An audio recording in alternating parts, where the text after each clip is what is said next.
निज वृंदावन में श्री राधा रमण जी को दर्शन करवे जाओगे तो आज राधा रमण जी ऐसे खड़े हैं, पर निज वृंदावन में जब राधा रमण जी को दर्शन करोगे तो कहो तो अपने सिंहासन पे और पाम लटका के बैठे होंगे और आपकी जाति पूछेंगे, अरे खारियात आओ, काले क्या आओ मेरे काजे। निज वृंदावन में तो सचल श्री ठाकुर जी के दर्शन हैं। निज वृंदावन में श्री हरिदास जी महाराज, हितवंश महाप्रभु, रामानुज स्वामी जी महाराज, रामानंदाचार्य जी, भक्तिमती मीराबाई, सूरदास, कुमन, ये सब हैं वहां आज भी। वही निज वृंदावन श्री गोलोक धाम है। तो एक दिन साईं को मानसी में दर्शन हुआ कि कौशल्या मैया के मन में भाव आयो मैं यशोदा जी से मिलवे गोलोक धाम जाऊं, और यशोदा जी के मन में भाव आयो मैं कौशल्या जी से मिलवे साकेत जाऊं। और यहां दोनों ने अपने लाला गोद में उठाए। वहां कौशल्या जी ने श्री राम जी और यशोदा जी ने ठाकुर जी। दोनों जान लगी और बीच रास्ता में ही दोनों उनकी भेंट है गई एक दूसरे से। आहा, जैसे ही दोनों मिली तो अपने लाला तो नीचे छोड़ दिए, एक दूसरे को हृदय से लगाने लगी, आपस में बैठ के वहीं सघन कुंज में बतियान लगी। और यहां दोनों लाला बिल्कुल एक जैसे, एक जैसी पीतांबरी पहनी है, एक जैसी पाग पहनी है, एक जैसा ही श्रृंगार है, एक जैसे नेत्र हैं, एक जैसी नासिका, एक जैसी ओष्ठ, एक जैसी माला। आज ठाकुर जी ने जो माला पहनी वैसी माला राम जी ने भी पहनी है। यहां दोनों बालक भी खेल रहे, बालक दोनों नहीं खेल रहे, केवल कन्हैया खेल रहे, राम जी तो चुपचाप बैठे हैं। और कन्हैया कभी उनके काने पकड़ ले, कभी उनके हाथ पकड़ ले, खेलो मेरे संग। ऐसी लीला चलन लगी। इतने में शाम है गई, और शाम आती कौशल्या जी बोली, अच्छा बहन फिर मिलेंगे, अब हम चलें। हाँ हाँ आप चलो, मैं हूं चलूं, घर जाके बड़े काम करने, लाला माखन मिश्री खवानी है, भूखो रोवेगो नहीं तो। और दोनों मैया आकर के जैसे ही अपने बालकन को गोद में उठायो तो महाराज दोनों बालकन में अदला बदली है गई। राम जी को उठाए के तो ले गई श्री यशोदा जी, और श्री गोपाल जी को उठा के ले गई कौशल्या जी। ये साईं को दर्शन हुआ मानसी में। जैसे ही दोनों बालक घर पहुंचे, ठाकुर जी भी देखो कैसे चतुर, यो नहीं बीच रास्ता में ही चिल्ला दे कि मेरी मैया तो वो गई, चुपचाप जा रहे, बोले न देख के तो हम साकेत कैसे हो यार, न उथल पुथल कर आऊं वहां पे। अब यहां ठाकुर जी जैसे साकेत पहुंचे राम बन के, तो राम जी तो बड़ी मर्यादा में रहे में। साकेत पहुंचते ही जैसे ही कौशल्या मैया ने ठाकुर जी को नीचे पधरायो, नीचे फर्श पे आते ही महाराज चौकड़ी मार के घुटमन घुटमन दौड़न लगे। वो तो कौशल्या मैया भूली, ऐसा लगे कन्हैया से मिलके फुर्ती आ गई राम में, देख कैसे दौड़ रहा है। और महाराज दौड़ करके गए, राम जी के जितने खिलौना वहां धरे सबन को जोर जोर से बजाने लगे, और जैसे ही मन भर जाए सब तोड़न लगे। ये दृश्य देख करके अब साकेत में सब थोड़ा थोड़ा आश्चर्य कर रहे हैं, पर नजरअंदाज कर रहे हैं। राम जी ऐसी लीला करे ना है, कभी खिलौना तोड़े ना, बड़े आराम आराम से खेलें वो तो। महाराज पलना पकड़ करके चढ़ गए, और खाली पलना कोई झुला रहे हैं ठाकुर जी।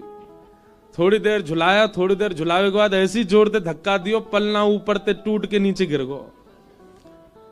कौशल्या जी और दशरथ जी ने देख रहे हैं, बोले आज लाला कहा गए हो। कौशल्या जी बोली, मुझे तो लगे अभी अभी यशोदा जी से मिलके आई, उनको लाला बड़ो चंचल है, वहां ने कुछ प्रभाव डाल दियो अपनो हमारे राघव में, थोड़ी बहुत देर में ठीक है जाएगो। दशरथ जी ने आवाज लगाई, सुनो राघव, प्रसाद पावे को समय है क्यों, चलो जल्दी आओ। राम जी को नियम है, एक चौकी पर दशरथ जी बैठे, छोटी चौकी पर छोटी थाली में राम जी प्रसाद पावे। लेकिन वहां नंद भवन में ठाकुर जी को नियम है कि जा थाली में नंद बाबा पा रहे हैं वही में पामेंगे, और नंद बाबा की गोद में ही बैठ के पामे। अब यहां राम जी तो है नहीं, ठाकुर जी हैं। ठाकुर जी घुटमन घुटमन आए, अपनी थाली तो दूर कर दी, बाबा की गोद में बैठ गए, और बाबा से कहने लगे मुझे खवाओ। दशरथ जी को भी अच्छा लगा, बोले अरे आज तो राम जी गोद में ही बैठ गए, अच्छा चलो मैं खवाऊं। हाँ पवा, थोड़े थोड़े तिनका उठा उठा करके मुख में दें। एक बार पालियो, दूसरी तीसरी बार तुम्हारा दशरथ जी की उंगली काट गए अपने दांतन से। दशरथ जी मन में विचार कर रहे हैं, राघव ऐसे नहीं करते। इतने में ही तो ठाकुर जी ने कड़ी लाई हाथ में, और एक हाथ में लाई खीर, और दशरथ जी की पूरी दाढ़ी में लगा दी हो, ऊपर से नीचे तक पूरा डाई कर दी महाराज। पीरे पीरे दशरथ जी पूरी नीचे तक फैल गए। दशरथ जी घूम के कौशल्या जी को देखें, जी क्या हो रहा है, इतना प्रभाव उस बालक का। ठाकुर जी को तो पेट भर गो, तुरंत उतर के भाज गए। राम जी के सखा आए, सब आकर के द्वार पर कह रहे हैं, रघुकुल कमल दिवाकर, कौशल्या नंदन दशरथ नंदन प्रभु श्री राम, खेलवे को समय है गयो जल्दी पधारो। ठाकुर जी बोले, भैया इतनी मर्यादा में कभी मधुमंगल श्रीधामा ना बोले, ये तो बड़े सीधे से बालक हैं। ठाकुर जी निकस के बाहर गए। अब राम जी तो खेल भी ऐसे ही खेले, नेक नेक बॉल खिसकाए दें, इधर उधर गेंद थे, वैसे ही खेल रहे हैं, बड़ी शिष्टाचार मर्यादा में। ठाकुर जी नेक देर धीमे धीमे खेलते, बड़े परेशान है गए, बोले यार यहाँ तो अन्य को सुख ही नहीं मिल रहा। राम जी के जितने सखा सबन की चोटी पकड़ी, और चोटी पकड़ के बोले घोड़ा बनो, और उनको घोड़ा बना दे, ऊपर चढ़ जाए, उनकी चोटी पकड़ खींचे, जहां खींचू वहीं को चलियो। कोई में मुस्टिक मारे, कोई में लात मार दें, कोई उठा के फेंक दें सरजू जी में। एक बालक के तो ले गए, बोले तो सरजू जी में डुबाऊंगो। वो चिल्लाने लगो, अरे माता जी मुझे बच्चे क्यों, ये राम जी को क्या हो गया, ये मुझे सरजू जी में फेंकने जा रहे हैं। सब घबरा गए साकेत में, ये आज राम जी को हुआ क्या है। और वहां गोलोक धाम में पहुंच गए श्री राम जी। यशोदा मैया ने जैसे ही अपनी गोद ते लाला उतारो, ठाकुर जी चुपचाप नीची नजर करके राम जी बैठे। दशरथ जी कह रहे हैं, लाला, नंद बाबा कह रहे हैं, लाला आजा भोजन पाले। राम जी चुपचाप उठ करके गए, बगल में जाके बैठ गए, प्रतीक्षा कर रहे हैं हमारी थाली लगे, छोटी सी में पाए। पर नंद बाबा ने तो उठाए के गोद में धल लिए, और एक हाथ से स्वयं पामे, वही से नेक कवल लेके राम जी अपना मुंह फेरे। ऐसे तो पावे की उनकी आदत ही ना है। नंद बाबा कहे, लाला मुंह का फेरो, ले खोलिया, और मुंह पकड़ के जबरदस्ती खोल के पवाए दियो। राम जी के नेत्र में मोटे मोटे आंसू आ गए। बोले काहे रो भैया। ग्वाल बाल आ गए, मधुमंगल श्री दामा, तन सुखा मन सुखा धन सुखा। अरे लाला कहां को चलोगो, ए लाला चल, खेलवे को समय हो, जल्दी चल। ठाकुर जी बिल्कुल सीधे साधे चुपचाप बैठे। मधुमंगल श्रीदामा ठाकुर जी को ऐसे देख रहे हैं जैसे कोई विचित्र प्राणी आ गए हो। अरे लाला तो काहे को, तो इतना शांत काय को बैठो है, तेने अपने नेत्र नीचे काय कर रखे हैं। सीधा हम बोलो, ऐसा लग रहा है जैसे आपको ब्याह व्यवहार हो है का, कोई देख व्यवहार आ रहे हैं का। लाला तू ऐसा सीधो सबन काय को बैठो है। राम जी बेचारे बिल्कुल गुपचुप बैठे। श्री दामा मधुमंगल बोले, ऐसे ना माने को, या ले चलो उठाए के आज दारी के या जमुना जी में फेंके आमेंगे, माँ या को मछली खा जाएंगी, फिर चिल्लावे को। राम जी बेचारे, ऐसा मत कीजिए आप लोग, ये सब आप क्या चर्चा कर रहे हैं, आप हमको यमुना जी में फेंकने क्यों जा रहे हैं। मधुमंगल सीधा, लाला ये कौन सी भाषा बोल रहा हो भैया, ये कौन सी भाषा है जी, हमारी ब्रज भाषा तो है ना। राम जी को पकड़ के ले गए, और बाहर जाकर के राम जी को घोड़ा बना दिया, ऊपर मधुमंगल बैठ को, मधुमंगल के ऊपर श्रीदामा, राम जी की कमर। अरे भैया एक ही बैठ जाओ। श्रीदामा पकड़ के लाला ले गयो। यशोदा मैया ये छोरा का है गो हमारे, इधर कौन सी तो भाषा बोल लो, समझ में ही ना आ रही है हमारे, ना ऊधम मचा रहो ना खेल लो, रो ही रो तब, और रो भी आवाज नहीं निकाल रहे, केवल आंसू निकल रहे हैं आके। यशोदा मैया तुरंत बैठी, और बैठ करके श्री राम जी के नेत्रों में देखने लगी, तो राम जी नीची नजर करके खड़े। गौर से जब नेत्रों में देखा तो गंभीरता दिखाई दी। तुरंत कौशल्या जी, तुरंत यशोदा मैया बोली राम। तुरंत ठाकुर जी बोल पड़े हाँ मां। अरे ये तो भूल है गई मोते, ये तो कौशल्या जी को लाला आगो मेरे संग। अरे मैया जे का है गो, हमने तो यहाँ के ऊपर चढ़ चढ़ के कमर तोड़ दी, यहाँ की हम तो यार जमुना जी में फेंकवे जा रहे, क्योंकि लाला तो जमुना जी में फेंकवे थोड़ी है, वो तो दूसरे ने फेंक दे। मैया इन्हें वापस कर आओ, बेचारी इनकी मैया चिंता कर रही होंगी। यशोदा मैया बोली मोया की मैया की चिंता ना, मुझे यूं लग रही है साकेत में का बवाल है होगो, वो बंदर पहुंच गो वहां पे, मुंह तो बाकी लग रही है वहां का कर दिया होगा वहां पे। तुरंत राम जी को गोद में उठा करके यशोदा मैया दौड़ी, और वहां महाराज कोई के हाथ टूट गए, कोई के पाम में घाव है गो है, कोई के बाल खींच लिए नोच लिए,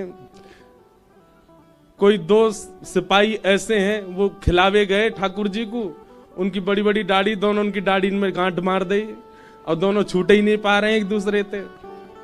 पूरी साकेत में बवाल है गयो महाराज।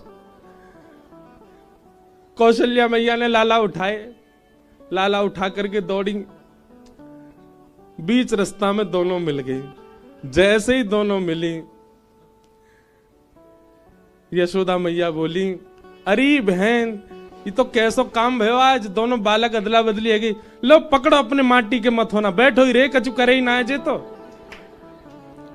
हम बे ना बोले ना डोले ना चले फिरे कछु ना करे, आंख नीचे करके बैठो ही रे, रोवे भी चुपचाप है, बस आंसू ने निकारे, आवाज ही ना है सुनी पूरे दिन आते या की।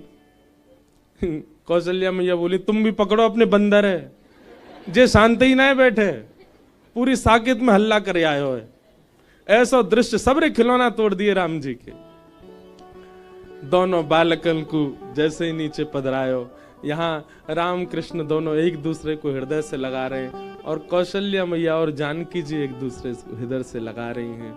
यही स्वरूप को दर्शन हमारे श्री कोकिल साईं अपने मानसी में कर रहे हैं। तो हमने कहा उस कथा में कि किसी में अगर सामर्थ हो तो एक चित्र बना के लाओ।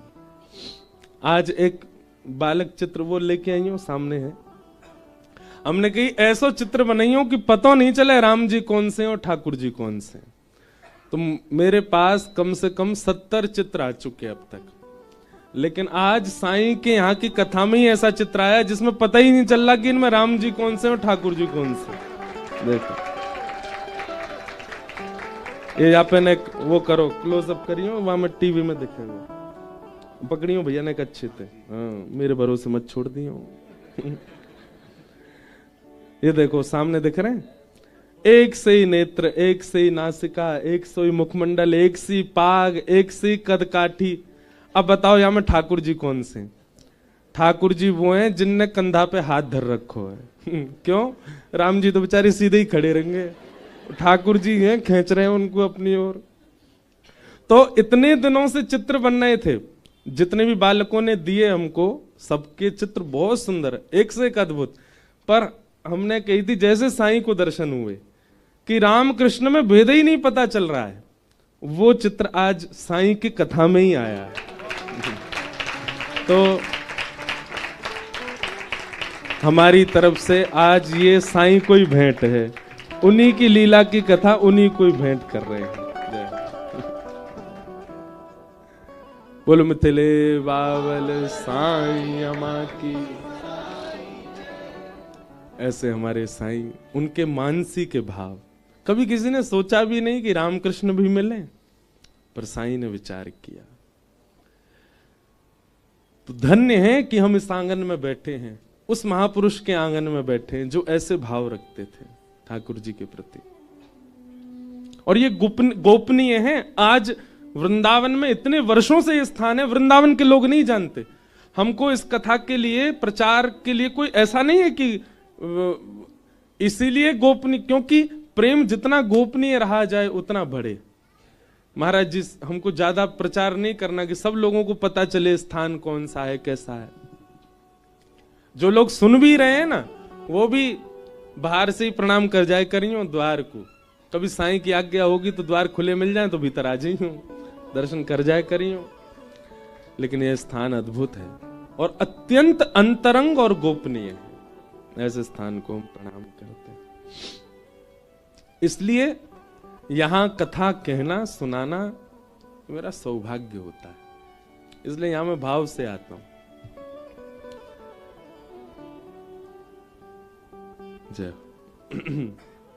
आइए अब कथा क्रम में प्रवेश करें। कल हम लोगों ने श्रीमद् भागवत जी के 3 मंगलाचरणों का श्रवण किया।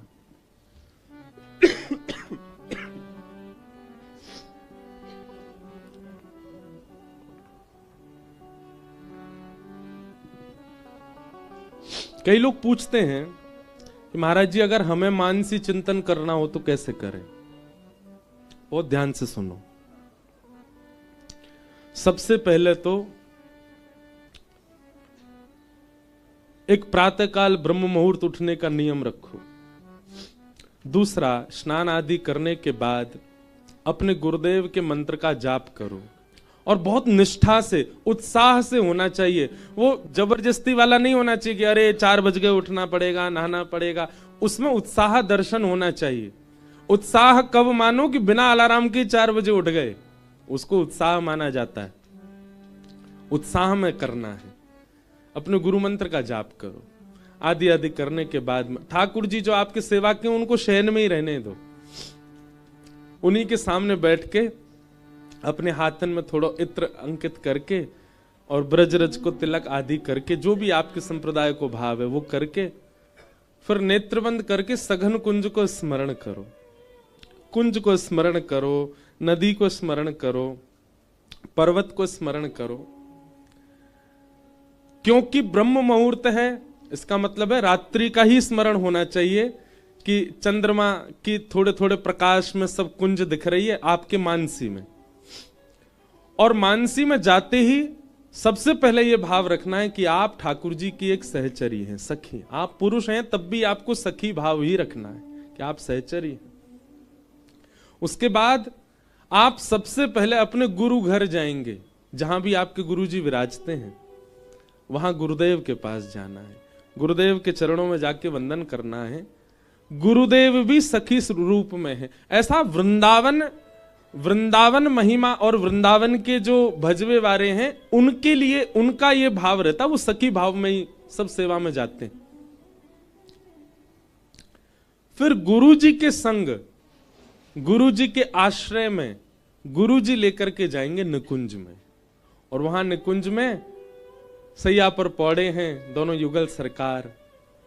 आप उस भाव से गुरुदेव के साथ जाएंगे कि किसी भी प्रकार से दोनों युगल सरकार को पीड़ा ना हो, कष्ट ना हो। प्रथम दर्शन दोनों चरणों का ही होगा। सैया पर लेटे हैं पर मुख नहीं दिख रहा है, केवल चरण दिख रहे हैं। धीमे धीमे कोई राग गा करके गुरुदेव उनको उठा रहे हैं। फिर बाल भोग हुआ। बाल भोग के बाद फिर मार्जन आदि करके स्नान आदि हुआ। अब ठाकुर जी लीला में प्रवेश कर रहे हैं। अब बाद में जो मन में भाव आए उस लीला में प्रवेश कर जाएंगे। पर यह इतना सरल नहीं है जितना हम सुना रहे हैं। इसके लिए पहले बहुत लीलाएं श्रवण करनी पड़ेंगी। इसके लिए पहले बहुत भाव में प्रवेश करना पड़ेगा। इसके लिए पहले बहुत रसिक जनों की सेवा और ब्रज रज की उपासना करनी पड़ेगी। ब्रज रज की सेवा से ब्रज रस प्राप्त होता है। बिना रज के रस नहीं मिलेगा। लोग उसको सामान्य मिट्टी मान लेंगे तो कभी रस में प्रवेश नहीं कर पाएंगे। आपका भले ही रामानुजी तिलक है, आप रामानंदी हैं, अपने तिलक में भी थोड़ी रज तो मिलाओ। तिलक करो, रज रज आपके अंग पर होनी चाहिए।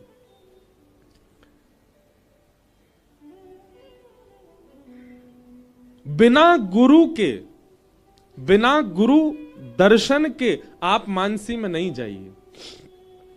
आप सीधे स्मरण कर लेंगे कि सघन कुंज है, यमुना जी बह रही हैं और वहां पर प्रियालाल जी दोनों लीला कर रहे हैं, तो आपको वह दिख सकता है जो नहीं दिखना चाहिए।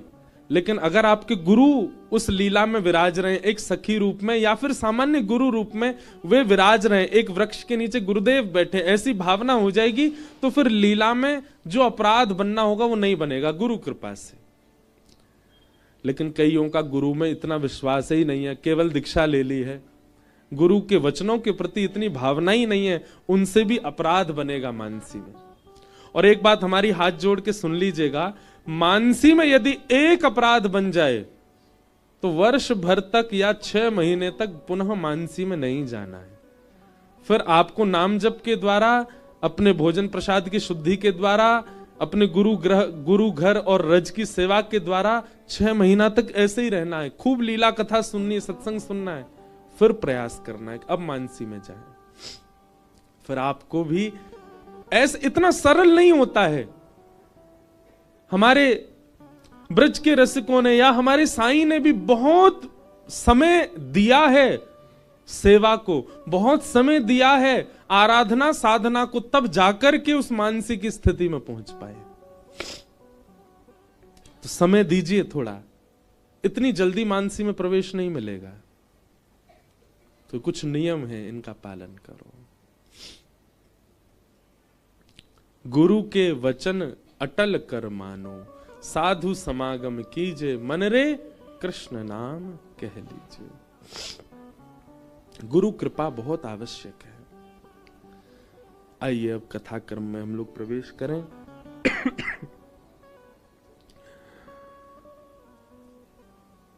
सवै पुंसां परो धर्मो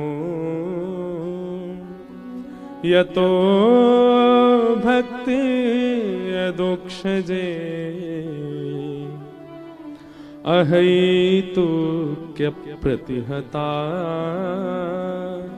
ययात्मा संप्रसीदति।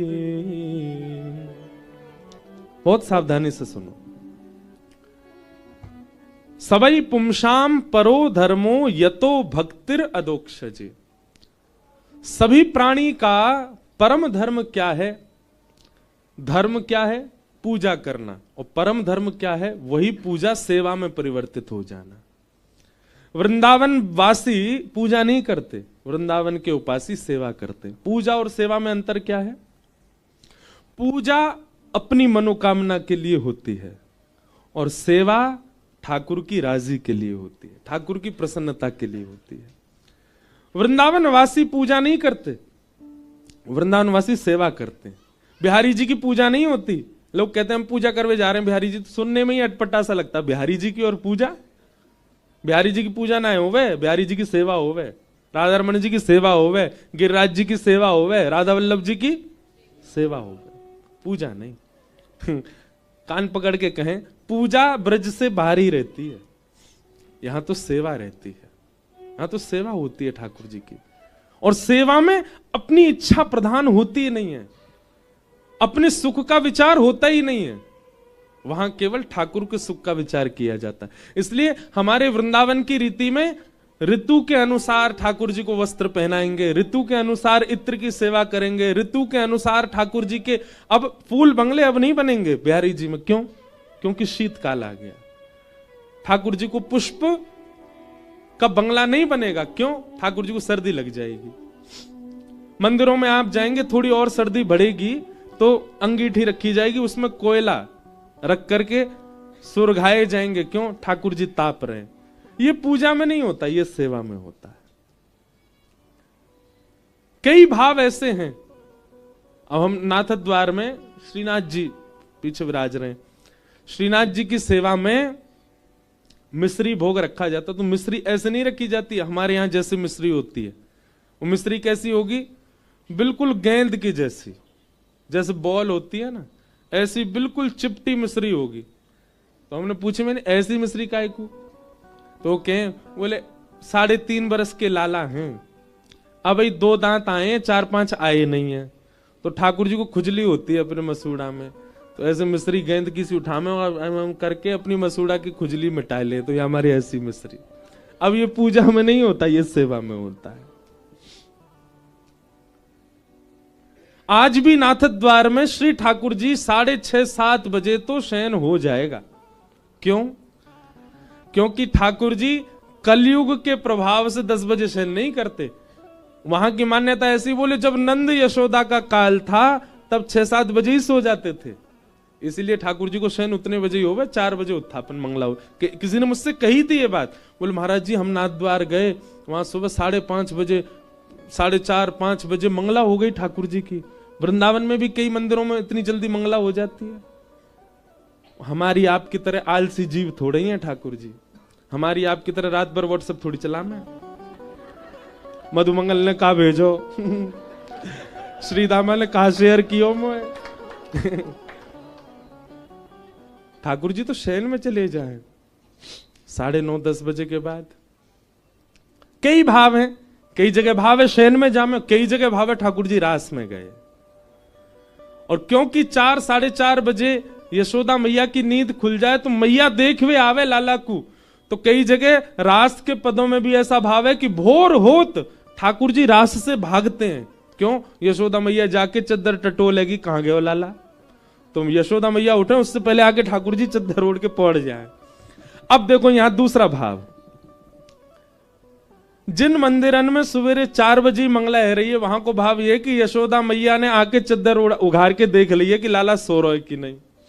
लेकिन ठाकुर जी तो तब ही आए सोवे, रात भर तो रास कियो है, तो तब आए सोवे, तो उघार के देखो तो कई मंदिरन में मंगला है गई, लेकिन बिहारी जी की मंगला होवे 8 बजे। अब जब आई 4 बजे तो 8 बजे तक सोएंगे, या हमारे मंगला बिहारी जी की जो है वो 8 बजे है करके या बात की सिद्धि करे। बाकी मंदिरन में मंगला है गई, मतलब यशोदा मैया ने देखे हैं ठाकुर जी चदरिया हटाए के, और उठे कब हैं? बोले जब बिहारी जी की मंगला है भैया, इतनी देर ठाकुर जी शय नहीं कर रहे। तो ऐसे सब एक से एक कड़ियां जुड़ी हैं, सब भाव जुड़े हैं वृंदावन के। वृंदावन में पूजा नहीं होती, वृंदावन में सेवा होती है।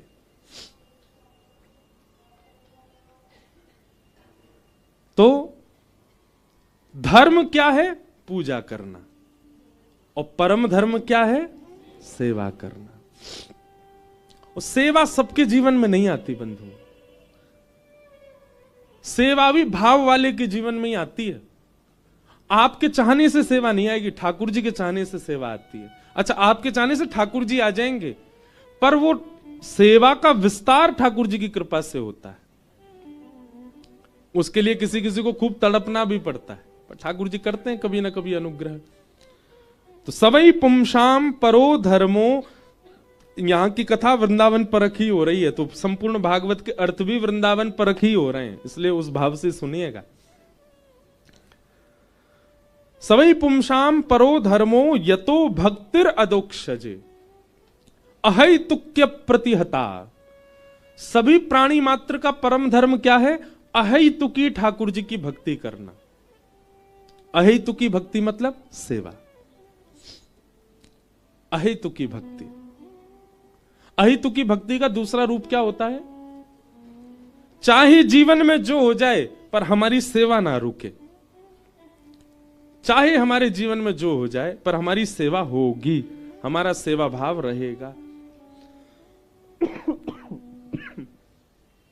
घरों में क्या होता है? मोस्टली घरों में 3 दिन का ब्याह आ रहा है घर में, चाचा के यहां, ताऊ के यहां, क्या करेंगे? ठाकुर जी के आगे चना चनोरी धर दे, ठाकुर जी के आगे मिश्री धर दे, 4 दिन यही से काम चलाओ, हम जा रहे हैं ब्याह में। सेवा वाले ऐसे नहीं होते। सेवा वाले तो ठाकुर जी की सेवा करेंगे, चाहे कितनों ब्याह हो, और स्वयं का ही ब्याह है तो किसी और को सेवा दे के जाएंगे, पर सेवा नहीं रुकती ठाकुर जी की। वो तो जिस प्रकार घर के सब सदस्य वैसी सेवा है ठाकुर जी की, उसी को ही अहैतुकी भक्ति कहते हैं। और अहैतुकी भक्ति करने वाले के लिए ही यहां सूत जी महाराज कह रहे हैं वही परम धर्म है। सवई पुंसाम परो धर्मो यतो भक्ति अदोक्षजे अहैतुक्य प्रतिहता ययात्मा संप्रसीदति।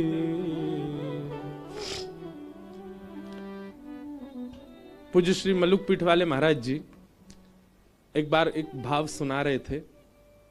मलुक पीठ के बगल में एक स्थान है खाक चौक, वहां के पूज्य महाराज जी, उनको किसी कारण से 1-2 दिन के लिए कलकत्ता जाना था, तो अपने एक सेवक को सेवा दे गए ठाकुर जी की। बहुत ध्यान से सुनना। बता के गए, बोले देखो तुम हमारी सेवा देखी है तुमने, कैसे हम सेवा, वैसी सेवा करना है इनकी, ठीक है। और हम लौट के आए, हमको सेवा बहुत अच्छी मिलनी चाहिए। तो सेवक बोला ठीक है, बोला वाला बेचारा सेवक। अब महाराज जी तो चले गए, महाराज जी किन्हीं की कथा सुना रहे, कोई संत थे वहां, उनके भाव सुना रहे। संभवतः महाराज जी के ही गुरुजी श्री पहाड़ी बाबा महाराज का ही चरित्र था। तो वे जैसे कलकत्ता गए तो वहां यहां जो सेवा जिनको देके गए, बोला भाला व्यक्ति, उसने विचार किया, बोले गुरुजी कह के गए बढ़िया सेवा होनी चाहिए। जी ठाकुर जी रोज जल से नहाते हैं, पंचामृत से नहाते हैं, और गुरुजी इनको सूती कपड़ा से पहुंच देते हैं, आज मैं इनको रगड़ रगड़ के नवाए दूं। तो उसने क्या किया, सर्फ होता है ना कपड़ा धोने वाला, वहां से ठाकुर जी मीड़ दिए ऊपर से नीचे तक, उनके गाल में ले, हाथ में ले, सब जगह सर्फ लगा दिया। और यहीं तक ही नहीं, बर्तन मांजने वाला मांजना होता ना, उससे जाके घिस और दिए, और चमक जाएंगे ठाकुर जी। और जैसे उसने जल आदि डाला तो ठाकुर जी तो चमचमाने लगे बिल्कुल। उसने कही अब गुरु जी देखना ऐसे प्रसन्न हो जाएंगे चमकते हुए ठाकुर जी को देख के। पर वहां दूर देश में बैठे महाराज जी रात्रि में जैसे सोए तो उनको श्री रामचंद्र जी के गाल पे घाव दिखाई दिए, हाथ में घाव दिखाई दिए, वक्ष में घाव दिखाई दिए। स्वप्न में ऐसे ठाकुर जी दिखे, तुरंत दौड़े वृंदावन के लिए। वापस वृंदावन आकर के जब ठाकुर जी को देखा, ठाकुर जी चमक रहे हैं बिल्कुल मंदिर में, अपने सेवक से कहा तुमने सेवा करी? वो गुरु जी देखो कैसे चमक रहे हैं ठाकुर जी, आपकी सेवा से भी नहीं चमके इतने तो। वो सही बताओ तुमने क्या किया? बोले हमने ठाकुर जी को नवाया। बोले सच बताओ? थोड़ा क्रोध करके पूछा तो बताया कि हमने तो सर्फ से नवाए ठाकुर जी।